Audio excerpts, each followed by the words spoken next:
السلام علیکم سر. آپ نے ابھی کہا کہ صوفیاء جو ہیں ولا خوف علیہم ولا ہم یحزنون کو دنیا پر اپلائی کرتے ہیں. کیا ان لوگوں کو قرآن کی اتنی سمجھ نہیں ہے کہ وہ دیکھ پائیں کہ یہ فالو کر رہا ہے پیٹرن پیچھے سے اور وہ اس کو اسی طرح سے دیکھے جس طرح سے کہ آپ نے بیان کیا ہے؟ وہ اس طرح سے کیوں کرتے ہیں، دنیا پر اپلائی کیوں کرتے ہیں اس کو؟ دیکھیے، اس میں کئی وجوہات ہیں. ایسا نہیں کہ ان کو قرآن سمجھ نہیں آتا. ہمارے ہاں قرآن مجید کے ساتھ ایک اصول اختیار کیا گیا. وہ اصول یہ تھا کہ ہر آیت کو ہم نے اس کے کانٹیکس سے نکال کر، اس کے موقع محل سے نکال کر سمجھنا ہے، سیاق و سباق سے نکال کر. یہ ہمارے ہاں عمومی طور پر اصول مان لیا گیا. اور یہ صرف قرآن کے ساتھ نہیں، حدیثوں کے ساتھ بھی ایسا ہی کیا گیا کہ جس جگہ آیت آئی ہے وہاں رکھ کر نہیں اس کو دیکھنا. بس ولا خوف علیہم ولا ہم یحزنون، پتہ چل رہا ہے کہ ایمان والوں کو اللہ تعالیٰ کا کوئی خوف نہیں ہوگا. سیاق و سباق پہ نہیں رکھنا. سیاق و سباق میں رکھتے تو فلاحم اجرہم عند ربہم بتا رہا ہے کہ نہیں، آخرت سے متعلق ہے. تو اس وجہ سے معنی دوسرے سمجھے گئے. ایسا نہیں کہ وہ نعوذ باللہ کے نالائق لوگ تھے. اصولوں کے فرق کی وجہ سے بڑا فرق پڑ جاتا ہے. انہوں نے یہ اصول کیوں اپنایا؟ ہاں، کوئی ٹیکسٹ ہوتا ہے تو آپ اس کو اس کی پچھلے جملے سے کاٹ کر نہیں دیتے، مطلب you don't do it with a normal book. تو وہ قرآن کی وجہ سے کیوں کر رہے ہیں؟ جی، اس لیے ایسا کر رہے ہیں کہ ان کا یہ خیال ہے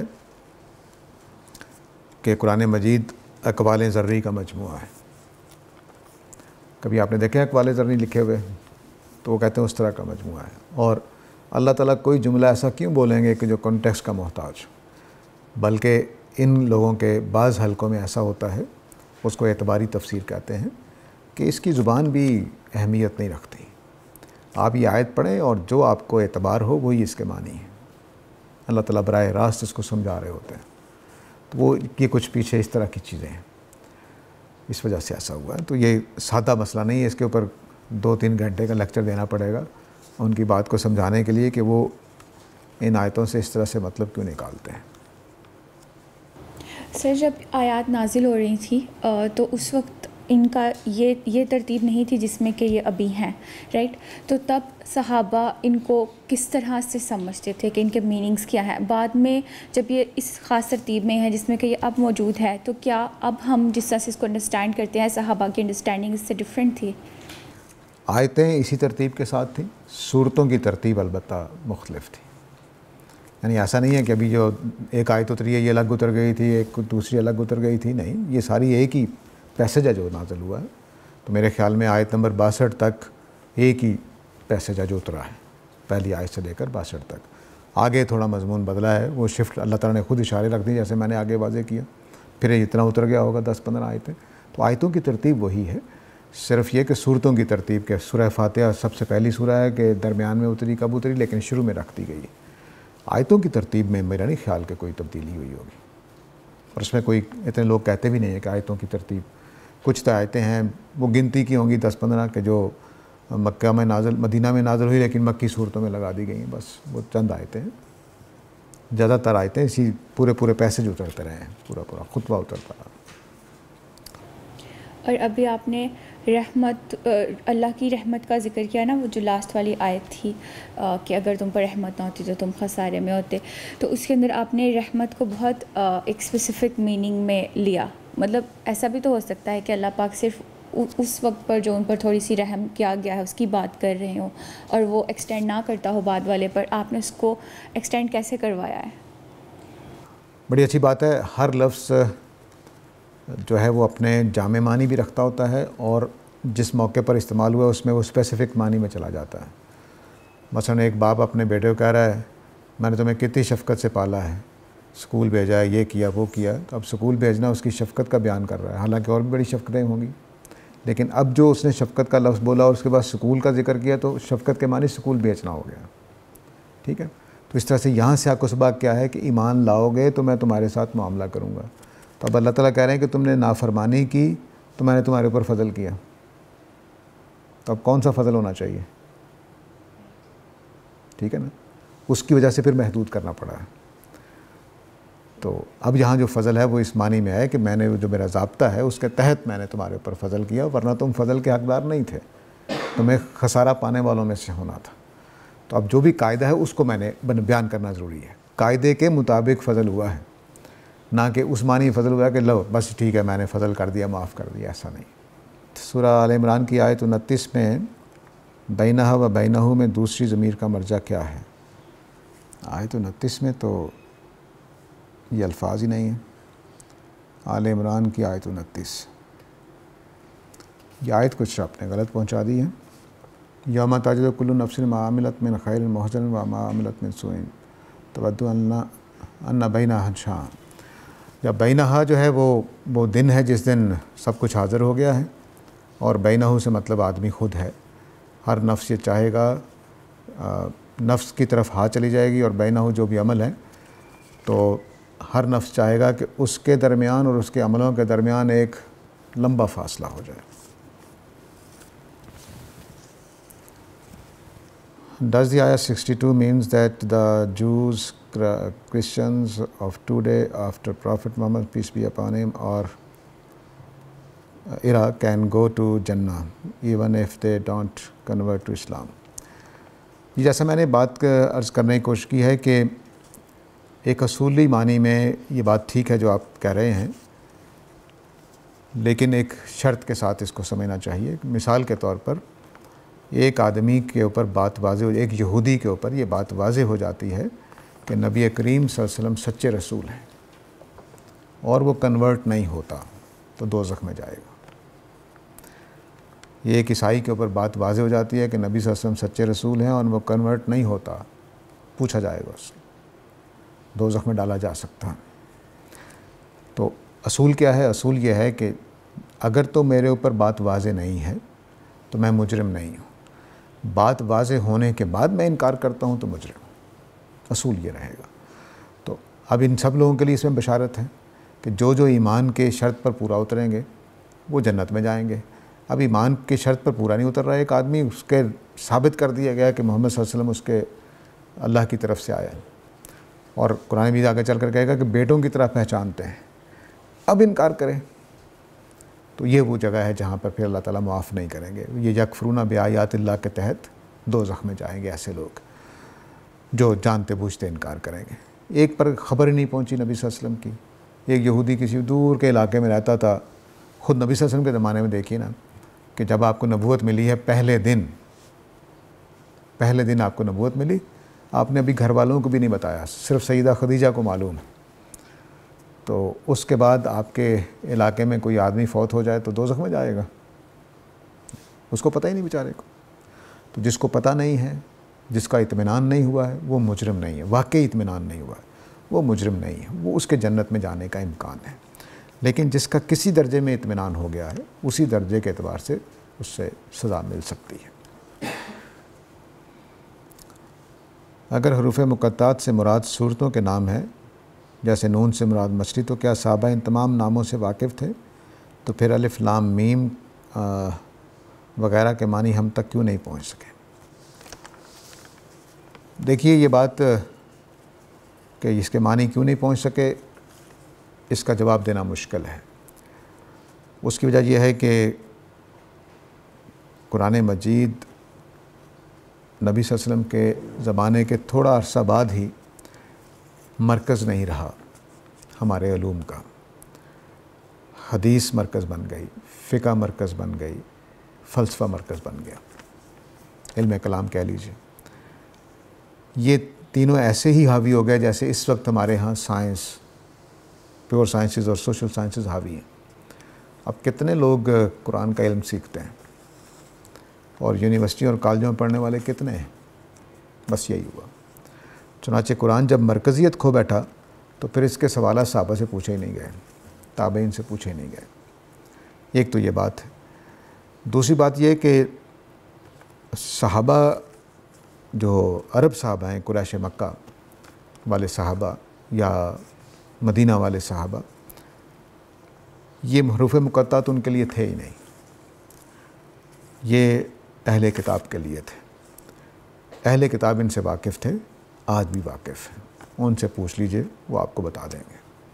اگرچہ آج کل جو ان کا علم ہے وہ ذرا کچھ کمپلیکیٹڈ ہے، میں نے کچھ چیزیں ان کی پڑھی ہیں، تو وہ کچھ روحانیت ٹائپ چیزیں زیادہ ہو گئی ہیں، اور جو ان کے اصل معنی تھے اب فراموش ہو گئے ہوئے ہیں، اگرچہ وہ بیان کرتے ہیں، یعنی ایسا نہیں کہ وہ بیان نہیں کرتے، لیکن وہ دب گئے ہوئے ہیں، اس کے اندر اسپرچول میننگ زیادہ ہو گئے ہوئے. جیسے ہمارے ہاں بعض صوفیانہ مسالک میں علم و بس کری ہو یار، اکو الف تیرے درکار، اس طرح کا جو الف کی اہمیت ہے وہ روحانیت قسم کی اہمیت ہے، اسی طرح ان کے ہاں بھی ہو گئی ہوئی ہے. تو جتنی صورتیں ہیں جن کے اوپر حروف مقطعات آئے ہیں، آپ ان کا سرسری مطالعہ کریں گے تو آپ پر یہ بات واضح ہو جائے گی کہ ان میں یا اہل کتاب مخاطب ہیں یا کسی نہ کسی حوالے سے زیر بحث آ گئے ہیں، کسی نہ کسی حوالے سے زیر بحث آ گئے. اہل کتاب یا ان کے انبیاء، یعنی اہل کتاب سے ریلیٹ کرنے والی کوئی نہ کوئی چیز زیر بحث آ گئی ہے، اس وجہ سے ان کے لیے آئے ہیں. وہ اس وقت بھی ماہر تھے، آج بھی ماہر ہیں. تو حروف مقطعات کا زیادہ تعلق اہل کتاب کے ساتھ ہے. اور عرب صحابہ جو قریش تھے یا مدینہ والے عرب صحابہ تھے، وہ یہ جانتے تھے کہ اہل کتاب حروف مقطعات کے معنی کے لیے استعمال کرتے ہیں، بعض معنی کے لیے، تو اس لیے ان کے لیے بھی کوئی اچنبے کی بات نہیں تھی. اور عین ممکن ہے کہ ان کی وجہ سے یہ بھی ان حروف سے اسی طرح کا تعلق رکھتے ہوں، سمجھتے ہوں. اس لیے صحابہ نے بھی کبھی سوال نہیں پوچھا نبی صلی اللہ علیہ وسلم سے کہ بھئی الف لام میم کا مطلب کیا ہے، وہ جانتے تھے اس کا مطلب ہے. اب بعد والے لوگوں نے کیا کیا کہ ہمارا سب سے پہلا سب سے بڑا مفسر لکھتا ہے کہ یہ حروف مقطعات ہیں، ان کے کوئی معنی نہیں ہے. بعد میں کسی تحقیق ہی نہیں کرنی، کیوں کرے گا؟ اگر ایک بڑے آدمی نے کہہ دیا کہ اس کے کوئی معنی نہیں ہے، حروف مقطعات ہیں، تو کون تحقیق کرے گا؟ بس فیصلہ ہو گیا. اور جب کہ اس طرح کا فیصلہ ہو جاتا ہے تو پھر کوئی صدیوں بعد کوئی پیدا ہوتا ہے سوچتا ہے. تو قرآن مجید نے حالانکہ اشارے کر دیے تھے کہ مثلا ذُنُّون کہہ دیا حضرت یونس کو، مچھلی والا، یہ واضح اشارہ ہے، لیکن بہرحال توجہ نہیں گئی تو نہیں گئی. اس کی بجائے کہ ایک بڑے آدمی نے کہہ دیا کہ ان کے کوئی معنی نہیں ہے، یہ حروف مقطعات ہیں بس. اور نام جو رکھا ہے وہ خود بتا رہا ہے حروف مقطعات کہ کٹے ہوئے حروف ہیں. مقطعات میں کٹے ہوئے، الگ الگ. لام کو آپ نے الگ پڑھنا ہے، میم کو آپ نے الگ پڑھنا ہے، نون کو آپ نے الگ پڑھنا ہے. تو اس طرح سے حروف مقطعات نام رکھ دیا، کوئی معنی نہیں اس کے اندر. نتیجہ یہ نکلنا تھا کہ بعد میں اب ابو حنیفہ جیسے آدمی یا امام شافعی جیسے کوئی آدمی بات کر دے تو اس کے بعد کس کی ضرورت ہوتی ہے؟ وہ پھر دوبارہ ایک امام شافعی پیدا ہو تبھی ضرورت کرے گا. تو اس طرح سے ہوتا ہے. یہ علم کی دنیا میں یہ بڑا مسئلہ ہوتا ہے کہ جب بڑے اسٹیچر کا کوئی آدمی کوئی بات کر دیتا ہے تو بعد میں ہمارے جیسے لوگ تو بس پانی بھرتے ہیں ان کا، اور تو کچھ نہیں کر سکتے. سر یہ جب حضرت موسیٰ نے کہا، جب ان کا شکوہ تھا کہ یہ سبزیاں اور وغیرہ دی جائیں، تو پھر جب آپ نے غصے میں یہ کہا ہے کہ نہیں چلو پھر مصر جیسے شہر میں کسی میں جا بس ہو، تو پھر کیا واقعہ پیش آیا کہ کیا وہ واپس چلے گئے؟ یعنی جیسے وہ ذلت مسلط ہوگی، تو ذلت مسلط ہونا یہی ہے، کیا وہ مصر جیسے شہر میں یا جہاں سے مصر سے آئے سے کیا وہیں پر واپس چلے گئے یا کیا ہوا پھر؟ یعنی بس غصے کے بعد چپ کر کے ہوں گے، کیونکہ ان کو تو 40 سال وہ پھر ڈکے کھانے پڑے ہیں، صحرا کے سب کچھ ہوا ہے. تو بلکہ یوں کہنا چاہیے اس من و سلوہ اسی زمانے کی شاید چیز ہے. تو وہ پورے سال پورے کیے، پھر اس کے بعد یوشع بن نون کی خلافت میں یہ رہے، پھر فلسطین میں بھی گئے ہیں. لیکن یہ کہ فوراً نکلے ہوں گے اس کا کوئی امکان. تو جو طور کا واقعہ ہے وہ اس کے بعد یا پہلے کا ہے؟ کون سا طور کا واقعہ؟ میثاق والا نہیں، اس کے بعد یہ جو کھانا کھانے کے بعد والا واقعہ نہیں ہے، بعد میں کھانا مانگنے کے بعد میثاق والا واقعہ ہوا. شرک کو ظلم کہا گیا ہے، لیکن وہ جو شرک بھی نہ کرے لیکن خدا کو بھی نہ مانے، اس کے بارے میں کیا حکم ہے؟ دیکھیے ہمارا زمانہ جو ہے اس میں خدا کو ماننے کے حوالے سے ایک غلطی ہو رہی ہے. وہ غلطی یہ ہے، انسان کو اللہ نے یہ صلاحیت دی ہے کہ وہ اپنے فطرت، اپنے جذبات، اپنے خیالات، اپنی آراء، اپنی اندر کی تمناؤں کو ایک طرف رکھ کر سوچ لیتا ہے. مثلا سائنس میں جذبات سے الگ ہو کر سوچ لیتا ہے.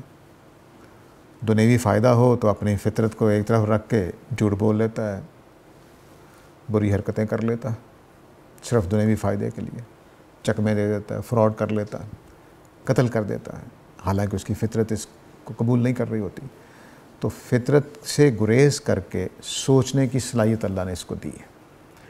اگر اس کائنات کو میں اپنی فطرت کی روشنی میں سمجھوں تو لازمی طور پر خدا کے پاس پہنچوں گا، لازمی طور پر نتیجہ نکالوں گا کہ خدا ہے. اور اگر میں صرف سائنسی اعتبار سے، مادی اعتبار سے اس کی تعبیر کرنا چاہوں تو وہ بھی کر سکتا ہوں، کوئی مشکل نہیں۔ چنانچہ پرانے زمانے میں کچھ لوگ اس کی مادی تعبیر کرتے تھے اور آج بھی اس کی ہو رہی ہے۔ آج اس کو سائنس کا سہارا ملنے کی وجہ سے اس کو تقویت حاصل ہو گئی ہے کہ میں کہہ رہا ہوں جس نے یہ کیمرہ ایجاد کیا ہے کہ اللہ نہیں ہے، میں کہہ رہا ہوں جس نے ایٹم بم بنایا ہے کہ اللہ نہیں ہے۔ تقویت حاصل ہو گئی اس کو سائنس کی کامیابیوں کی وجہ سے۔ تو سائنس کی کامیابیوں نے مجھے میری فطرت کو دبانے کی قوت دے دی ہے، وگرنہ آپ خالی الذہن ہو کر ذرا صبح کسی پہاڑی علاقے کا منظر دیکھیں اور آپ کی زبان سے یہاں نکلے کہ سبحان اللہ تو مجھے پکڑ لیجیے، نکلے گا، کیونکہ میری فطرت یہ چاہتی ہے کہ میں اس طرح کی بات کروں، اس طرح سوچوں۔ میری فطرت یہ چاہتی ہے کہ میں امتحان دینے کے لیے آیا ہوں تو امتحان کی نظر سے اس دنیا کو دیکھوں، لیکن میں اس سے مجرد کر کے سوچ لیتا ہوں۔ مجھے بنایا خدا نے ایسے تاکہ میں ان ساری چیزوں کو ایک طرف رکھ کر اپنے جذبات، اپنے احساسات، اپنے ماں باپ کے دیے ہوئے خیالات، اپنے قرآن کو ایک طرف رکھ کے سوچ سکتا ہوں۔ یہاں تک میں تجرید میں چلا جاتا ہوں کہ اپنی نفی کر کے سوچ لیتا ہوں۔ بڑے بڑے فلسفی یہ کہتے، کتابوں میں لکھتے ہوئے پائے گئے ہیں کہ یہ تو سب کچھ دھوکہ ہے جو چاروں طرف ہے۔ تصور کر سکتے ہیں؟ یعنی اتنی تجرید میں چلا جاتا ہے آدمی کہ اپنی جس کرسی پر بیٹھا ہوتا ہے، جس زمین پہ پاؤں رکھ رہا ہوتا ہے، جس کھانے سے اس کی بھوک مٹ رہی ہوتی ہے، اس کا انکار کر رہا ہوتا ہے۔ اتنی تجرید میں، تجرید کا مطلب سب چیزیں الگ کر کے سوچ لینا۔ تو وہ صرف یہ نہیں کہ انسان فطرت کی تجرید کر لیتا ہے، انسان اپنے ساری چیزوں کے وجود کا انکار کر کے کھڑا ہو جاتا ہے، اپنے وجود کا انکار کر کے کھڑا ہو جاتا ہے۔ بہت سارے فلسفیوں کو آپ پڑھیں گے، ایسا ہی سائنس کر رہی ہے کہ وہ مادی حقائق کو تو مان رہی ہے، لیکن میری اندر کی، حالانکہ اگر آپ سارے علوم کو دیکھیں تو سارے کے سارے علوم، مجھے اعتراض کرتے ہیں نا مذہبی آدمی پر کہ خدا کو تم نے بنایا ہے، تو میں پلٹ کر پوچھتا ہوں سائنس کو کس نے بنایا ہے؟ سائنس بھی میری تخلیق، میں نے دریافت کیا۔ سائنس کوئی الہام توڑا ہی ہو رہی ہے، کہیں لکھی ہوئی پائی ہوئی ہم نے۔ میں نے کہا ہے کہ الیکٹران ہوتے ہیں، میں نے کہا ہے کہ پروٹون ہوتے ہیں، میں نے کہا ہے کہ کائنات مادے سے بنی ہوئی ہے، میں نے کہا ہے کہ گریوٹی ہے، تو سارا کچھ میں ہی کہہ رہا ہوں۔ تو تمام علوم کی حقیقت میرے اندر ہے، میں کہہ رہا ہوں۔ ایسا ہی میں نے خدا کو بنایا۔ جیسے اگر سائنس حقیقت ہے، اس کی مانی ہوئی باتیں حقیقت ہے، تو میرا خدا بھی حقیقت ہے۔ تو کائنات مجھے سجیسٹ کرتی ہے میری فطرت کو، اور میں ایک حکم لگاتا ہوں، تو لیکن میں تجرید میں چلا جاتا ہوں، اس لیے کئی چیزوں کا انکار کر دیتا ہوں۔ میری ایک صاحب سے گفتگو ہوئی تو وہ کہہ رہے ہیں کہ تم موجود ہو میرے سامنے؟ نہیں، میں تمہارا انکار کرتا ہوں۔ میں نے کہا باتیں کس سے کر رہے ہو؟ کہتا کوئی جن ہوگا۔ تو میں نے کہا جن کیسے ثابت ہوا؟ بس وہ ہر چیز کا انکار کرتا چلا جا رہا تھا۔ کیا کر سکتا ہے آدمی؟ کر دے گا۔ جو کچھ میں کہتا جا رہا تھا اس کا انکار، نہیں میں نہیں مانتا اس کو، میں نہیں مانتا اس کو، میں نہیں مانتا اس کو۔ سامنے بیٹھی ہوئی چیزیں، سامنے پڑی ہوئی چیزیں۔ تو مولانا فرائی نے بڑا اچھا جملہ لکھا ہے کہ یہ جو لوگ ہوتے ہیں جب انکار کرتے ہیں تو ان کے اعضاء و جوارے اس کی خلاف گواہی دے رہے ہوتے ہیں۔ ادھر وہ کہہ رہا ہوتا ہے کہ کوئی چیز موجود نہیں ہے، ادھر کھانے پر اپنی بیوی سے لڑ رہا ہوتا ہے، کھانا نہیں پکایا، بھوک لگی ہوئی ہے۔ یہ جہاں تک چلا جاتا ہے آدمی کہ وہ تجرید میں چیزوں سے مجرد ہو کر، الگ ہو کر سوچنے کو، تو خدا کے انکار کے لیے فطرت کا انکار کر رہا ہے انسان۔ فطرت کا اسی استدلال کو وہ گریوٹی میں استعمال کر رہا ہوتا ہے، اسی استدلال کو وہ بگ بینگ میں استعمال کر رہا ہوتا ہے، لیکن خدا کے لیے استعمال کرنے سے رک جاتا ہے۔ یعنی بگ بینگ کس نے دیکھا ہے؟ تھیری ہے ایک، اس معنی میں کہ ہم نے اس کو کر کے نہیں دیکھا، تجربہ نہیں کر سکتے، اس کو لیب میں ٹیسٹ نہیں کر سکتے۔ صرف دو گواہیاں ہیں کہ کائنات پھیل رہی ہے، تو اگر پرانے زمانے میں چلے جائیں تو سکڑی ہوگی، اور قریب ہوگی تو ایک ٹائم ہوگا کہ بالکل جس کو سنگولیرٹی کہتے ہیں کہ ایک پوائنٹ میں جمع ہوگی۔ پتہ نہیں کس نے دیکھا پوائنٹ۔ آپ اتنے بیٹر کو ایک پوائنٹ میں جمع کر دیں ذرا، تو کیسے؟ بس ایک تھیری آپ نے بنا دی ہے، بس شواہد موجود ہیں۔ ہمارے پاس بھی شواہد موجود ہیں، اور شواہد بھی دو طرح کے ہیں۔ ایک شواہد ڈائریکٹ ہوتے ہیں، مثلا آج اللہ تعالیٰ یہ نظام بنا دیں کہ پانی صرف اہل ایمان کی پیاس بجھائے گا، یہ ڈائریکٹ شاہد ہو جائے گا۔ کہ ادھر اعلان ہو کہ آج اتمام حجت ہو گئی دنیا پہ، آج صرف پیاس ان لوگوں کی بجھے گی جو اہل ایمان ہوں گے، اور آپ پانی جتنا مرضی پی جائیں ملحد، پیاس نہیں بجھے گی، اور ادھر مسلمان ایک گھونٹ پیے، پیاس کیا بات ہے، سکون آ گیا۔ یا چینی آج سے صرف مسلمانوں کی چائے کو میٹھا کرے گی، یہ ڈائریکٹ شواہد ہوتے ہیں، یہ سائنس میں بھی نہیں ہوتے پوری طرح۔ 99% سائنس اس طرح کے شواہد پر مبنی نہیں ہے، جیسے ابھی میں نے بگ بینگ کی مثال دی، ایوولوشن تھیوری کی مثال دی، کوانٹم فزکس کی بہت ساری چیزوں کی مثال دی، وہ ڈائریکٹ شواہد پر مبنی نہیں ہوتے کہ یہ ہوا تو آگ لگائی تو جل گیا، کوئی چیز جلی ہوئی دیکھی تو ہم لازماً کہیں گے کہ آگ نے جلائی ہے، ٹھیک ہے، یہ ڈائریکٹ شاہد ہوتے ہیں۔ ایک انڈائریکٹ شاہد ہوتے ہیں، انڈائریکٹ شاہد ایویڈنس، شاہد کا مطلب ایویڈنسز، ثبوت کہہ لیجئے۔ تو ڈائریکٹ شاہد یہ انڈائریکٹ شاہد یہ ہوتے ہیں کہ بہت ساری باتیں مل کر ہمیں گائیڈ کر رہی ہوتی ہیں کہ اوہو، بالکل میں اس کی مثال دیا کرتا ہوں، جس طرح کوئی سراغ رسان ڈیٹیکٹیو جو ہے وہ چور تک پہنچتا ہے، اس کے انگلیوں کے نشان پائے گئے، ہمسائے نے کہا تھا کہ میں نے اس کو اس رات کو یہاں سے نکلتے ہوئے دیکھا تھا، میں نے اس کے گھر میں وہ خنجر مل گیا جس سے اس نے قتل کیا تھا، قتل کرتے ہوئے کسی نہیں دیکھا اس کو، لیکن یہ ساری چیزیں مل کر بتا رہی ہیں قاتل کون ہے۔ خدا بھی اس طرح سے دریافت ہوتا ہے، لیکن سائنس میں ساری اس طرح کی چیزیں ڈیٹیکٹیو شاباش دیں گے، کیا بات ہے، ہمارے بچپن میں وہ شرلک ہومز مصیبت بنی ہوتی تھی، کیا بات ہے جی، کیا ناول لکھتا ہے وہ آدمی، وہ ایسے ہی کرتا تھا، چھوٹے چھوٹے شواہد سے مجرم تک پہنچ جاتا تھا۔ لیکن خدا کے بارے میں یہ ذہانت استعمال کرنا میری توہین ہے، نہیں کروں گا، حالانکہ سائنس میں یہی ذہانت استعمال ہو رہی ہے، عجیب و غریب بات ہے۔ اس لیے میں کہتا ہوں کہ بس آدمی اپنے ساتھ کھیلتا ہے اور اس سے زیادہ کچھ نہیں۔ تو یہ جو لوگ خدا کے نہیں مانتے وہ اپنی فطرت کا انکار کر رہے ہیں، لیکن اس میں دو طرح کے لوگ ہیں، ایک الجھاوے میں آ جاتے ہیں، جھانسے میں آ جاتے ہیں، وہ انشاءاللہ اللہ تعالیٰ سے رحمت اور مغفرت کے مستحق ہیں، لیکن جو اپنی فطرت کا انکار سوچ سمجھ کے کر رہے ہیں، اندر کی آواز ان کو مجبور کرتی ہے، ضمیر کچوکے لگاتا ہے، لیکن وہ اس کا انکار کرتے ہیں، وہ پکڑے جائیں گے۔ غامدی صاحب مولانا فراہی اور مولانا اصلاحی کے صحیح ترجمان نہیں، بلکہ ان کی طرف اپنی فکر کو منسوب کر کے غیر دیانتداری کا مظاہرہ کرتے ہیں، اس اعتراض کا جواب دے دیں۔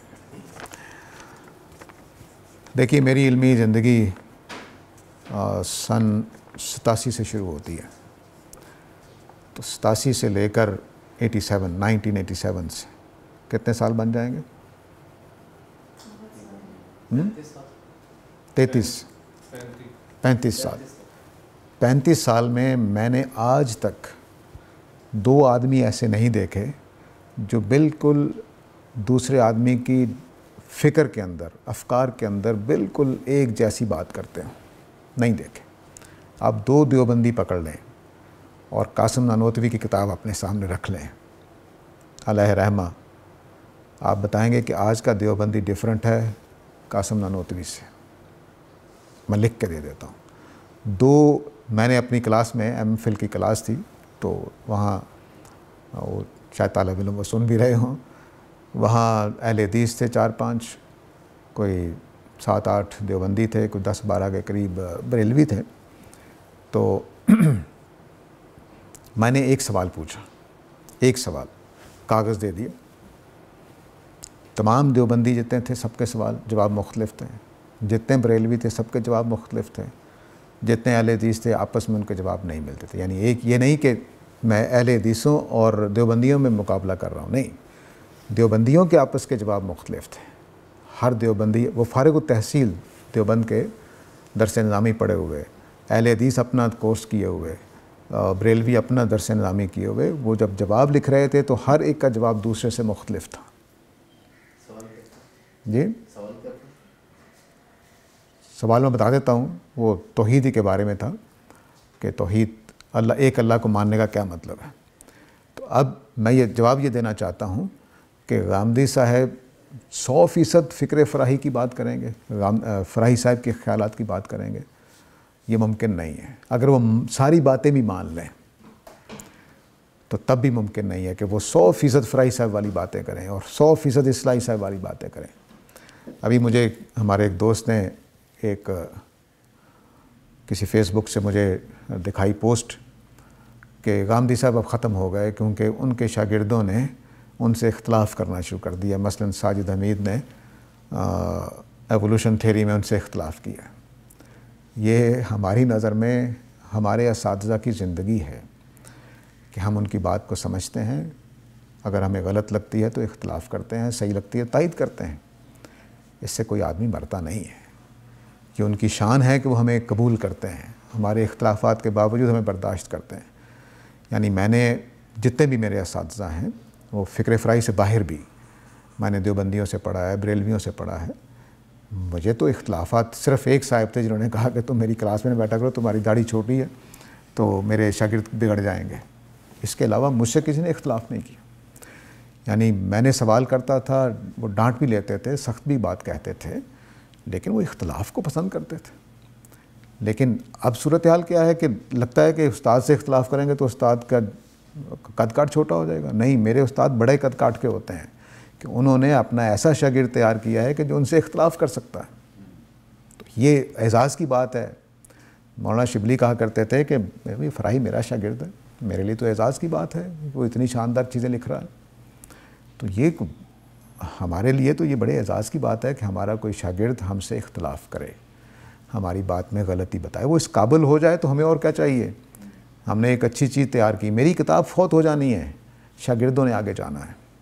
یہ یاد رکھیے ہمیشہ کہ ایک فکر وہ افراد سے آگے بڑھتی ہے, کتابوں سے نہیں بڑھتی, افراد سے آگے بڑھتی ہے. تو اس لیے یہ چیز درست نہیں ہے. تو مولانا فرائی اور مولانا اصلاحی کی جو باتیں بھی ہیں, اب ہندوستان کے بعض علماء مولانا اصلاحی کے بارے میں یہی کہتے تھے کہ وہ فرائی فکر پر نہیں ہے. بھئی اختلاف ہوتا ہے, فرائی فکر اصولوں کا نام ہے, نتائج فکر کا نام نہیں ہے. ہمیشہ یاد رکھیے. نتائج فکر کیا ہے؟ غامدی صاحب نزول مسیح کو نہیں مانتے, یہ نتیجہ ہے. کیوں نہیں مانتے, یہ اصول ہے. کس وجہ سے اس آیت تک پہنچے ہیں. اس اصول میں چند چیزوں کے فرق کے سوا اصلاحی, غامدی اور فراہی برابر ہے. خود میرا بھی یہی حال ہے, خادم آدمی ہوں ان سب تینوں بزرگوں کا, لیکن اصولوں میں مجھے کوئی اختلاف نہیں. نتائج فکر میں بے شمار جگہوں پہ آپ درس میں دیکھ ہی رہے ہیں. تو وہ کوئی چیز نہیں ہے. یہ اختلافات نتائج فکر ہیں. یہ کل میرے غلط نکل سکتے ہیں, کسی میرے استاد کے نکل سکتے ہیں, اس سے کوئی فرق نہیں پڑتا. تو غامدی صاحب اس وقت فکر فراہی کے خلاف جائیں گے جب وہ اصولوں کا انکار کریں گے.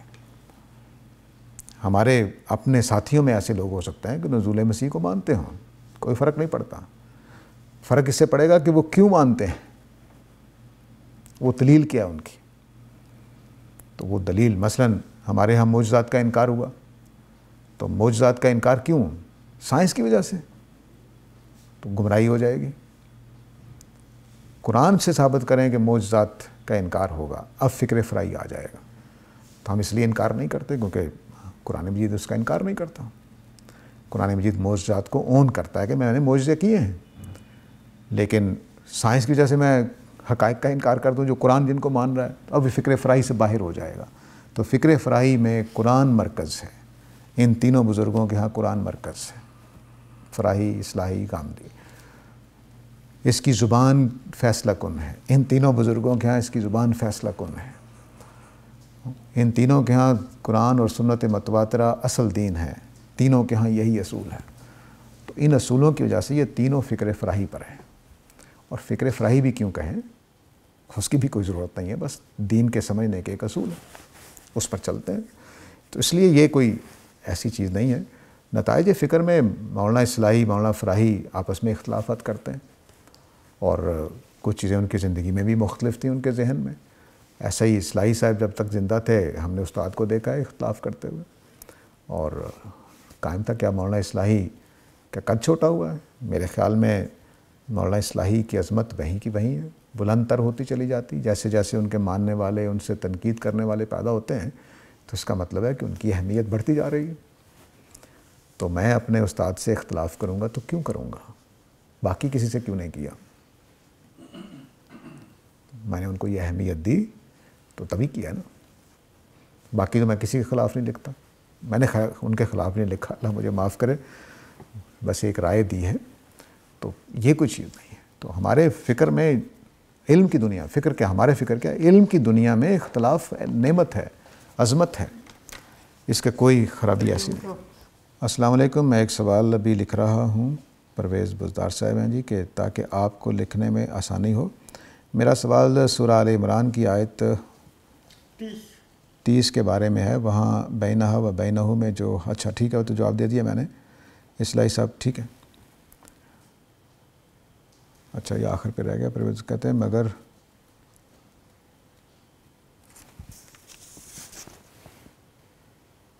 اچھا امدن بعیدن، جی امدن بعیدن وقت کے لیے بھی آتا ہے، اور جس کام میں وقت زیادہ لگے، فاصلہ زیادہ ہو، تب بھی اس کے لیے بھی آ جاتا ہے۔ اصلاحی صاحب اور زیادہ لوگوں میں کا مرجع سوئے محضر لیا ہے، 30 تھی نا آیت آل عمران 30۔ اب یہ جو سوالات کا اس طرح سے آنا نا، وہ بعض کا چیزیں واضح نہیں کرتا۔ السلام علیکم، میں ایک سوال ابھی لکھ رہا ہوں تاکہ آپ کو لکھنے میں آسانی ہو۔ میرا سوال سورہ آل عمران کی آیت 30 کے بارے میں ہے، وہاں بینہ و بینہ میں جو ہا کا مرجع ہے وہ کیا ہے؟ اصلاحی صاحب اور زیادہ لوگوں اس ہا کا مرجع سوئے محضر ٹھیک ہے لیا ہے، جبکہ غامدی صاحب کے ترجمے سے لگتا ہے کہ انہوں نے اس کا مرجع سو کی بجائے یوم لیا ہے۔ کیا اس کی وجہ آمدن بعیدن ہے غامدی صاحب کے نزدیک؟ دیکھیے جو ہا اور ہو ہے، یہ آپ کو صرف اتنا فیصلہ کرنا ہے، سادہ سی بات لے لیں، جو بھی آپ ترجیح دے لیں اس کو، ایک یہ کہ آدمی ہے اور اس کا برا انجام ہے، ان دونوں کے بیچ میں آپ نے جانا ہے۔ تو ہاں اگر نفس کی طرف زیادہ چل رہی ہے تو آپ ادھر لے جائیں، آپ اگر ہو ادھر جا رہی ہے تو وہ ادھر لے جائیں، اس سے کوئی فرق نہیں پڑتا۔ اب برا دن ہے تب دن کے لیے بھی ٹھیک ہو جائے گا، برا انجام ہے تب بھی ٹھیک ہو جائے گا، سوء محضر ہے تب بھی ٹھیک ہو جائے گا، اس سے میں فرق نہیں پڑتا۔ فرق تب پڑے گا کہ آپ معنی ہی بدل دیں۔ تو اب آپ نے خود فیصلہ کرنا ہے ذوق کے اعتبار سے کہ ہا کدھر جانی چاہیے اور بینہو میں ہو کدھر جانا چاہیے۔ کیا دوسری ضمیر کا مرجع انسان کے اعمال نہیں؟ جی آپ ایسا کر لیں، اس میں کوئی مسئلہ نہیں ہے۔ معنی آپ کے سادہ سی میں نے بات کہی ہے کہ اس کے اور اس کے اعمال کے درمیان، اس کے اور اس کے برے انجام کے درمیان فاصلہ ہو جائے۔ مجھے بھی یہی لگ رہا ہے کہ اعمال اور اس کا نفس ہے، اس کے درمیان فاصلہ ہونا چاہیے۔ The حروف مقطعات lost meanings has no implication of presentation of Quran preservation۔ اچھا معنی کا ضائع ہونا قرآن کی حفاظت میں، مثال کے طور پر دنیا میں سے عربی ختم ہو جائے اور قرآن کے نسخے موجود ہوں تو قرآن تو محفوظ ہے۔ آپ کوئی عربی سیکھنے والا سیکھ جائے گا تو معنی دینا شروع کر دے گا قرآن۔ تو قرآن کی حفاظت ایک چیز ہے، اس کے معنی کا کھو جانا۔ اب ہمارے ہاں جتنی بھی تفسیریں اور تراجم ہو رہے ہیں، اس سے آپ اندازہ لگا سکتے ہیں کہ کتنا اختلاف ہو گیا۔ جو ہمارے زمانے میں خاص طور سے تفسیریں لکھی گئی ہیں، اس میں تو ایسے معنی پیدا کیے گئے ہیں کہ آدمی حیران رہ جاتا ہے۔ تو اس سے قرآن کو کیا نقصان ہوگا؟ کوئی نہیں، قرآن اپنی جگہ محفوظ، اس کی تحقیق کرنے والے تحقیق کر لیں گے۔ ہاں البتہ یہ بات واضح رہنی چاہیے کہ اس کی زبان کہیں نہ کہیں موجود رہے۔ اگر وہ زبان بالکل ہی ختم ہو جائے دنیا سے تو پھر آپ کہہ سکتے ہیں کہ قرآن بھی محفوظ رہنے کا فائدہ کیا؟ اگرچہ نسخوں میں لکھا ہوا پڑھا ہوا لائبریری میں، لیکن کوئی پڑھنے والا سمجھنے والا نہیں ہے، پھر ہو سکتا ہے کہ قرآن کی حفاظت کا وعدہ مخدوش ہو جائے۔ جب تک تحقیق کا راستہ کھلا ہے، امکانات موجود ہیں، تب تک کوئی ایسی چیز نہیں ہے۔ اور جی قرآن حکمہ، اچھا قرآن کی حکمت ضائع چلے گی، ٹھیک ہے، وہی جواب جو میں نے ادھر دیا ہے۔ اللہ chose to give these names to the surah for a reason and now we lost the reason۔ اچھا اللہ تعالیٰ نے ان کو کسی وجہ سے نام دیا ہے، بالکل ٹھیک ہے، ہم اس کا کھو گئے ہیں اس کے معنی۔ تو مثال کے طور پر میں پہلے بھی کئی لوگوں کو مثال دیتا ہوں، زمین کو عرب ارض کیوں کہتے ہیں، یا ہم زمین کو زمین کیوں کہتے ہیں؟ ہمیں معنی نہیں معلوم، لیکن ہمیں یہ معلوم ہے کہ ارض بول کر یہ مٹی والا جو بھی ستارہ ہے، سیارہ ہے، یہ مراد لیا جاتا ہے، ٹھیک ہے۔ تو معنی کے ضائع ہو جانے سے کوئی فرق نہیں پڑتا۔ مثلا میرا نام ساجد ہے تو ساجد کے معنی معلوم ہے، تو معنی معلوم ہو تو فرق کیا پڑے گا؟ میں ساجد سے ملا، لفظ کے معنی کیا کریں گے اس میں؟ کچھ بھی نہیں، کوئی فائدہ نہیں دے رہے۔ تو معنی بعض اوقات بے معنی ہو جاتے ہیں، تو جب ہم کسی چیز کا نام رکھ دیتے ہیں تو اس کے معنی کی اہمیت ختم ہو جاتی ہے۔ زمین کا نام زمین کیوں رکھا گیا؟ آسمان کا نام آسمان کیوں رکھا گیا؟ پانی کا نام پانی کیوں رکھا گیا؟ مجھے نہیں پتا، شروع کے لوگوں نے جب رکھا ہوگا ان کو پتا ہوگا کہ ہم اس کو پانی کیوں کہہ رہے ہیں۔ مجھے اب نہیں پتا، مجھے اب بس یہ جو گلاس میں ہم ڈال کر پی لیتے ہیں یا جس سے نہا لیتے ہیں وہ پانی ہے، اس کو پانی کیوں کہا گیا ہے مجھے نہیں پتا۔ تو یہ جب ہم نام رکھ لیتے ہیں تو پھر اس کے معنی کی اہمیت ختم ہو جاتی ہے۔ اس لیے جب صورتوں کے یہ نام ہیں ان کے معنی ہمیں معلوم نہیں ہے تو اس سے کوئی فرق نہیں پڑتا۔ غامدی صاحب نے میزان میں لکھا ہے کہ بعض وقت حضرت محمد صلی اللہ علیہ وسلم نے رفع دین کیا ہے، یہ بعض کہاں سے آیا ہے؟ دیکھیے کچھ چیزیں